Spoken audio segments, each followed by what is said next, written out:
Did you know that there's something more toxic than toxic people?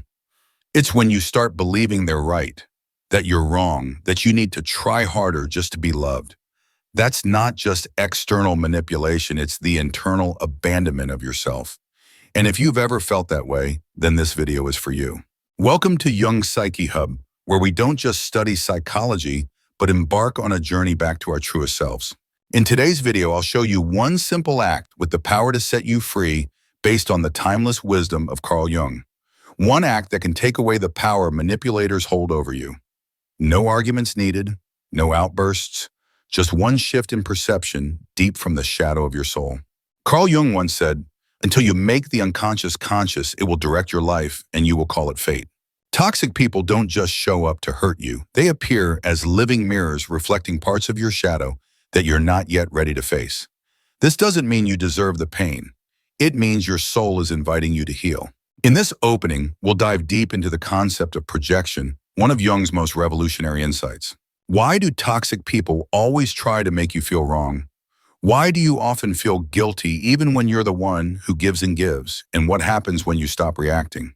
When you look at them with conscious silence, not with anger, not with defense, but the stillness of a soul that has seen the truth. But to truly understand this, we need to go one layer deeper. A layer most videos ignore, the difference between the personal shadow and the collective shadow. In the age of social media, projection isn't just a personal dynamic, it's become an emotional pandemic. Shame, fear, and inadequacy are being passed from person to person like spiritual viruses. Have you ever felt like you weren't enough just because of the world's constant standards of happiness being projected onto you? Here's the truth, you don't need to live up to those ideals, because the shadow you need to confront doesn't live online. It lives deep within your psyche. Understanding projection doesn't just help you see who's manipulating you. It helps you stop manipulating yourself through self-judgment, invisible standards, and roles you no longer want to play. In the next section, we'll explore the story of Anna, a woman who thought she was selfish, until she realized that voice wasn't her own. It was someone else's shadow living inside her mind. From there, you'll learn how to rewrite your inner story, no longer letting others write it for you, but holding the pen yourself. Stay with me, because what you're about to discover might not just change how you see others, it could change how you see yourself. Have you ever sat in a conversation forcing a smile while silently bleeding inside? The other person speaks words that seem harmless, even polite, but each sentence cuts like a sweet-edged knife, making you doubt yourself. You walk out of that room or hang up the call and ask yourself, am I really selfish? Am I just too sensitive? Welcome to the first step of the journey back to yourself.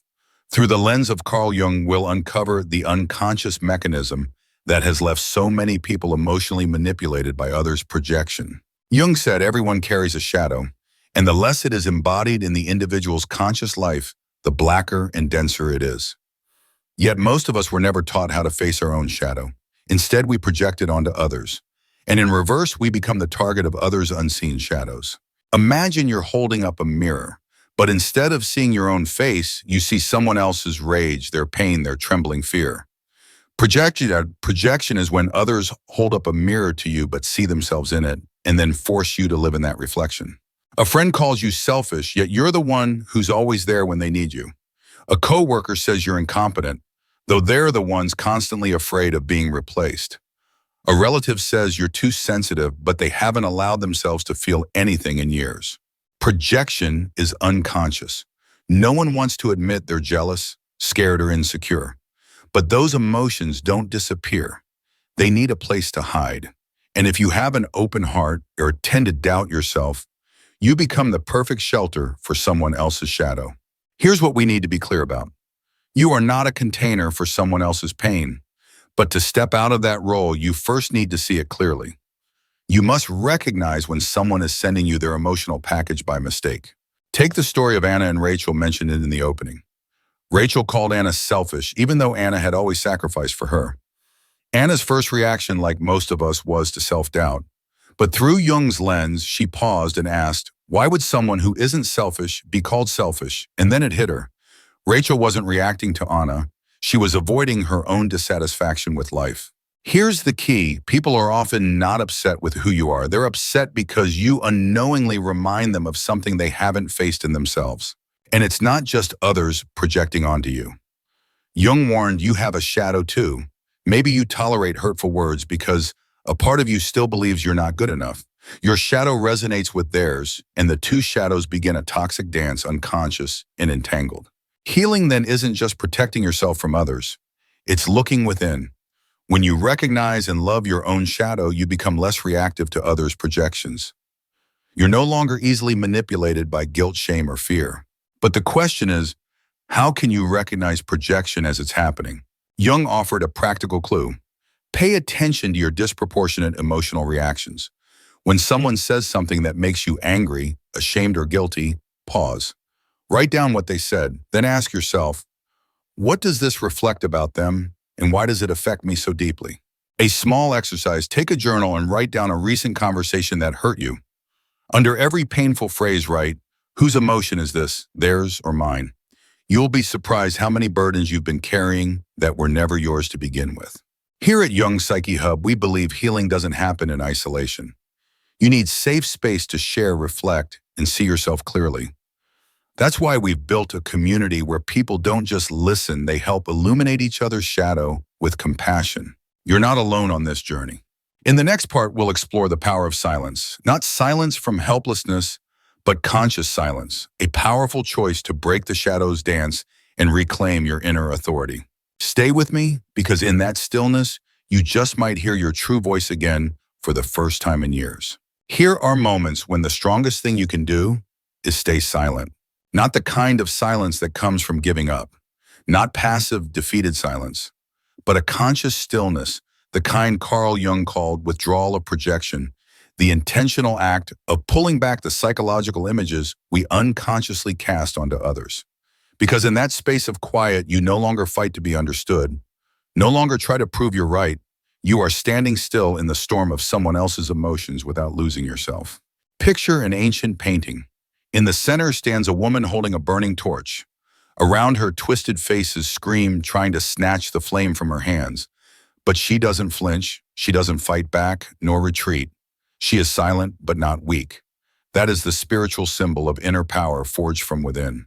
In today's age of emotional chaos, silence is a revolutionary act. It breaks the chain of reaction, the very chain that manipulators need to survive. They feed on your emotions, your anger, your defensiveness, your tears. Jung once said the shadow does not exist without the light, but you have the power to turn the light elsewhere, and in this case, the light is your attention. You may wonder, but how can silence be so powerful? The answer lies in the nervous system. When you react, whether in anger or explanation, you activate your sympathetic nervous system. You enter fight or flight mode. Toxic people are masters at this. They know how to trigger you with just a few words. But when you stay silent, you reclaim the remote control.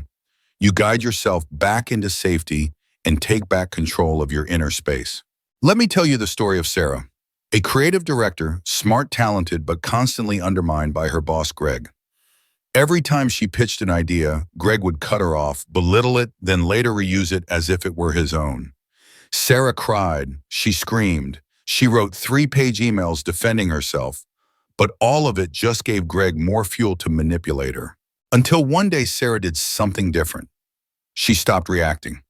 When Greg said something demeaning, she just smiled, not coldly, not defensively. She calmly replied, "I'll consider that," and returned to her work. No arguing, no explaining, just powerful silence. Within 3 weeks, Greg's behavior changed dramatically because he no longer had emotional fuel. And Sarah, she said she had never felt so free. That's the difference between silence as a victim and silence as a soul that has awakened. Now, I know this isn't easy. For many, silence activates a deeper fear, the fear of being forgotten, unloved, or abandoned.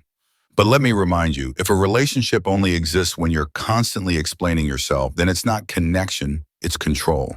The key is to build what I call an inner sanctuary, a space within where you don't have to react, where you hear yourself first. And that's where we must talk about a deeper wound that many overlook, the primal wound of visibility. If as a child you were only noticed when you cried, screamed, or were perfect, your mind learned, I have to do something to be seen. So silence became painful instead of healing. Jung didn't just analyze this psychologically, he explained it symbolically, from the image of the hermit in tarot to the pilgrim in mythology. These figures withdrew from the world not out of hate but to rediscover the light within. And when they returned, they carried fire illumination wisdom. If you're practicing silence, know this. You're not alone. Thousands are choosing to step back in order to step forward, choosing stillness to access strength. Drop a comment below. I'm learning to be silent with love. We'll walk this journey with you. And if you want to go deeper, join the Jung Psyche Hub, a community where you're heard without needing to say much, where silence is honored as a language of the soul. In the next part, we'll explore boundaries, your soul's gatekeeper. How to not only be silent, but also to build firm, loving gates around your emotional world. Don't miss it, because what you call kindness might actually be what's quietly breaking you day by day.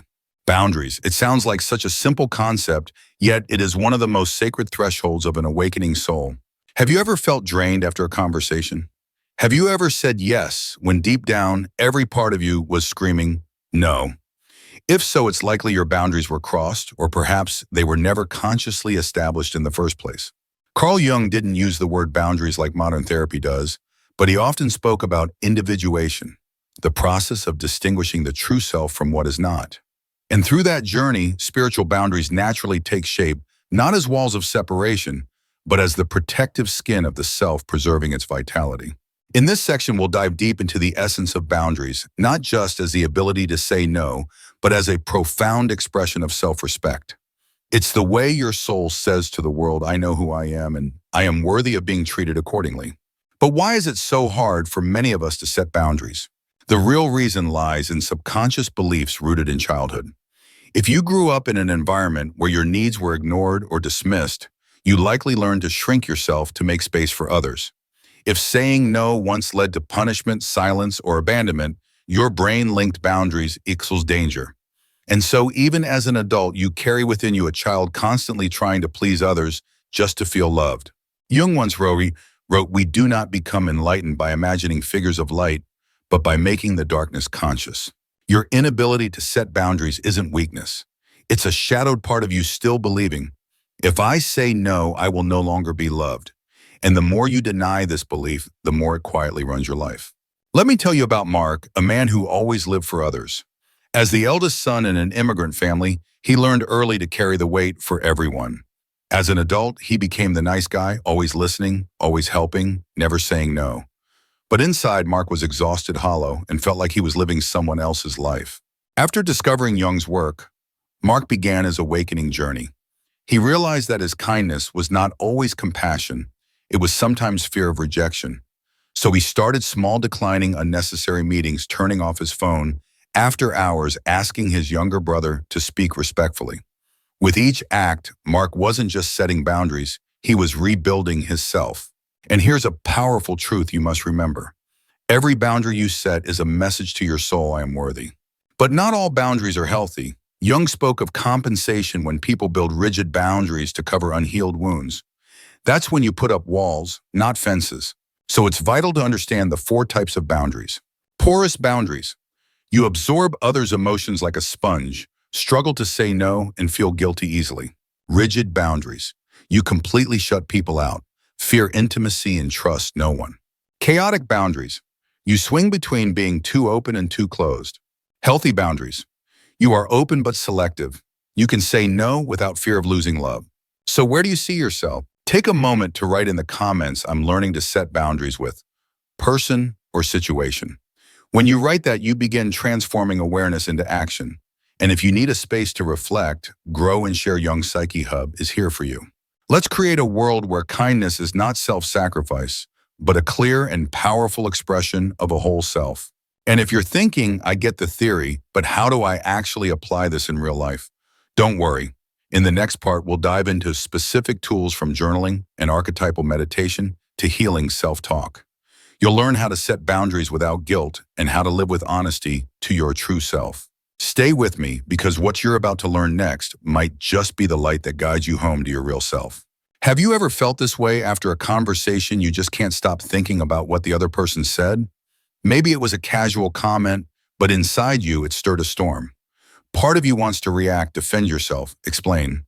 But another part feels exhausted, powerless, like you're living inside their mind instead of your own.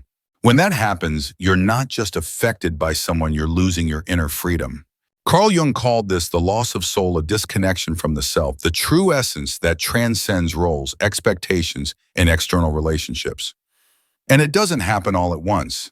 It happens silently, little by little, when you prioritize other people's emotions above your own life to please and try to become a pleasant version of yourself, until one day you can no longer hear the real voice within. So how do we reclaim that inner freedom? Not by cutting everyone off, running to the mountains, or forcing ourselves to be strong, but by starting a journey of reconnection to your deepest self. And here I want you to meet Lisa. Lisa is an artist. She used to paint for hours, skipping meals and sleep just to follow what she called a sacred inner calling. But after getting married and having children, Lisa slowly put her brushes away. She became caught in the rhythms of family life, worked part-time, and received compliments like, "She's such a devoted wife and mom," as if they were trophies. But inside, the fire dimmed. Every time she tried to paint, again a voice whispered, "No one needs your paintings. Go wash the dishes instead." For years, Lisa believed that voice was her conscience. But eventually she realized it was a form of toxic self-talk, the voice of wounds, expectations, and old patterns. And that was what had stolen her inner freedom. Inner freedom doesn't come from just doing what you love. It comes from the courage to listen, accept, and heal your inner voice. Jung called this the path to wholeness, not by erasing the darkness, but by embracing both your light and your shadow. To begin this journey, you need 3 sacred tools. 1. Honest journaling. Write not to vent, but to expose. Write what you're afraid to say aloud. Ask yourself, whose voice is this? Is it yours, your mother's, society's? 2. Archetypal meditation. Visualize an inner image that represents yourself. It could be a goddess, a pilgrim, a child of light. Dialogue with that image daily to remember that you are not what others see. You are who you feel yourself to be in the silence. 3. Healing inner dialogue. Whenever a toxic inner voice arises, gently respond, "Thank you for trying to protect me. But I've grown and I choose to love myself." It won't erase the wound instantly, but it will soothe your nervous system and create space for a new response. And you don't have to do this alone. Here at Jung Psyche Hub, we believe that healing is a shared journey. Leave a comment below. "I'm learning to hear my true inner voice." You'll not only affirm this for yourself, but empower others walking the same path. Because when one soul dares to live authentically, it gives permission for others to do the same. If this touched something in you, go back and watch the previous parts of this series. And don't forget to subscribe, because in the next episode, we'll explore the symbol of the pilgrim in spiritual awakening and why walking alone may be the closest step you'll ever take toward your real self. So are you ready to become truly free, not just in what you do, but in the deepest layers of your soul? The next part is your invitation. There comes a strange moment in every inner journey when a woman stops running. She turns around. In front of her stands the mirror of the soul, and reflected back is no longer the pleasing, sweet version society accepts. It's her wild, angry, raw, and full of desire. This is the shadow, the dark part of her that was rejected since childhood. Carl Jung once said, "One does not become enlightened by imagining figures of light, but by making the darkness conscious." In that moment of confrontation, she is no longer the victim, no longer the child trying to please others. She becomes the witness, awake, honest, and courageous. And this is the first step of individuation, the journey of becoming whole. Imagine a woman named Claire. As a child, she learned to stay quiet. Every time she expressed real feelings, her parents either scolded or ignored her. Good girls don't get angry, don't upset others. Those small but repeated commands became nails driven into her unconscious. And so the shadow began to form, filled with anger, instinct, sexuality, rebellion, all the things she was told shouldn't exist. Claire grew up to be sweet and agreeable. Everyone liked her. But inside, she felt empty. She had panic attacks, nightmares, a haunting sense of being a stranger to herself. She began therapy. And the first question her analyst asked was, "Claire, what do you hate most in other women?" That moment changed everything. Claire began to hear the voice of her shadow. The shadow is not your enemy. It is a doorway. It is the gatekeeper guiding you back to yourself. The anger she once denied, it became her power to set boundaries. The envy she once felt ashamed of, it revealed what she deeply desired. Her sadness, her fears, her sexuality, all were soul fragments in exile, now being called home. But this isn't a one-way journey. The shadow fights back. As Claire began facing the truth, she encountered confusion, guilt, even isolation. But as Jung wrote, do not hold on to your pain, let it transform. That is the alchemy of the soul, the process of turning emotional pain into the gold of self-awareness. Most women are taught to be good rather than to be real. They are cut off from their intuition, righteous anger, and survival instincts. When a woman begins her shadow work, the denied parts return, knocking on her door. And if she's brave enough to open it, she finds that behind her fears lies buried treasure. This is not just personal healing. It's ancestral. When a woman heals, she helps heal her lineage. When she dares to be herself, she creates space for others to do the same. When she says no, she inspires others to redraw the boundaries of their lives. So I ask you, are you stepping into your shadow yet? Are you ready to name what you've hidden, feared, or rejected? Write in the comments below, I'm ready to face my shadow. We are not alone in this journey. If you saw yourself in Claire's story, or if you're walking a similar path, share with this community. Click subscribe and turn on the bell, because in the next episode, we'll dive even deeper. The rise of anima, the feminine voice within the masculine psyche. You've walked with me through this entire journey, not one across the external world, but through the deepest layers of your soul. There was no map, no guiding light, only your own truth and the courage to look yourself in the eye. Carl Jung once wrote, "Who looks outside dreams, who looks inside awakens." And if you're still here listening, feeling each sediment of the soul, you are no longer dreaming. You are awakening step by step with each touch of truth. Through projection, you realize what others put onto you was never truly you. Through silence, you discovered not reacting is a powerful form of action. Through boundaries, you learned to love yourself not with words, but with limits. Through the shadow, you found that what you once rejected was in fact your treasure. And finally, you now stand in the light, not the artificial light of outside validation, but the quiet, radiant light of your deepest being. You don't need to be good enough to be loved. You just need to return to yourself without defense, without pretense, without shrinking. Because your soul, as Jung said, has always longed to become whole, not perfect. If this touched something within you, if a part of you is whispering, "This is what I needed to hear," then leave a comment below. Write to yourself and write to this community. It could be as simple as "I am coming home to myself," or share a reflection, an experience, or a shadow you have just encountered. This isn't just a personal act, it's a collective gesture of healing. Hit subscribe if you wish to continue this journey, not just as a viewer, but as a fellow traveler. Each week, I'll walk beside you deeper into depth psychology, symbols, archetypes, and the sacred path of your personal transformation. No dogma, no false promises, just a space where you get to be fully, honestly, soulfully yourself. You are not alone. Right here, there's a community slowly awakening one by one, and the light is beginning to shine from within. In the next video, I'll share a deeply special topic, anima, the feminine voice within men and the secret to healing relationships. This is not just theory, it's a key to understanding why so many modern men feel lost and why relationships today require more than logic. They require emotional depth, real connection, and the courage to love.